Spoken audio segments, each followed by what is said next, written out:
Oh, wow. Matanong ko lang, anong feeling na may bago ang release tapos ini-intro sa laban mo, kanta ni Don Pau? Pangil sa pangil, kakasaka ba sa bawat laban? Pero eto na pala yung tumalo sa hari ng tugma sa battle rap.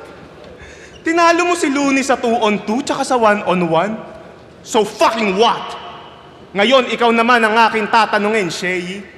Anong feeling na tumalo ka ng average MC?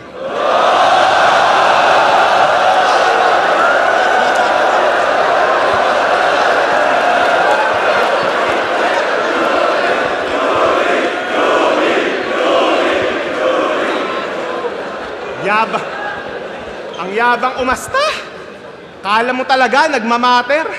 Yung mga hinahamon niya naman na rapper, hindi bumabatel. Yan lang ba yung kaya mong gawin? Hamunin si Glock at Eminem?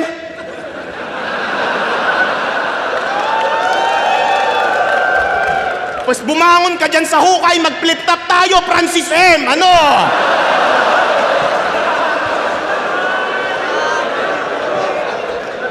Balita ko,